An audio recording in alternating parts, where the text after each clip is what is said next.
India ने हाल ही में 7 अगस्त को यूएन के जेनेवा ऑफिस को 5 पीकॉक गिफ्ट करे हैं, जिनमें से 4 रेगुलर और एक रेयर वाइट कलर का पीकॉक है। और ये कोई पहली बार नहीं हो रहा है। 1981 में भी देश की उस समय की प्रधानमंत्री इंदिरा गांधी ने एक मोर के जोड़े को यूएन को गिफ्ट में दिया था। पीकॉक सिर्फ और सिर्फ इंडिया का नेशनल बर्ड ही नहीं है, बल्कि वह सिर्फ और सिर्फ इंडियन सब कॉन्टिनेंट और श्रीलंका में पाए जाने वाला एक पक्षी है। इसकी सुंदरता, इसका रंग, इसके पंख और इसका डांस एक विजुअल आइडेंटिटी है जो सिर्फ और सिर्फ इंडिया के पास है। तो सवाल ये उठता है भला कि 5 मोर गिफ्ट देने से आखिर क्या होगा? इससे इंडिया को क्या हासिल होगा? इससे इंडिया की सॉफ्ट पावर बढ़ेगी।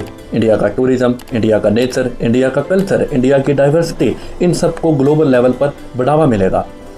ठीक ऐसे ही चाइना पिछले 70-80 सालों से अपनी पांडा डिप्लोमेसी चला रहा है, जिसके अंतर्गत चाइना अपनी सॉफ्ट पावर को इम्प्रूव करने के लिए दुनिया भर के जू में अपनी तरफ से पांडा देता है। और वह ये फ्री में नहीं करता, वह इसके बहुत महंगे चार्जेस लेता है। और उसने तो इन सब के लिए सख्त नियम और कानून तक बनाए हुए हैं।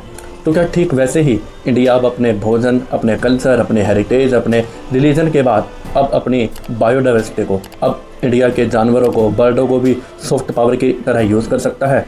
क्या इंडियन मोर, हमारा बंगाल टाइगर, एशियाटिक लायन और तमाम अन्य पशु और पक्षी इंडिया की सॉफ्ट पावर को, इंडिया के हेरिटेज को, कल्चर को, टूरिज्म को, नेचर को दुनिया भर में सॉफ्ट पावर की तरह बूस्ट कर सकते हैं? कमेंट करके ज़रूर बताइएगा।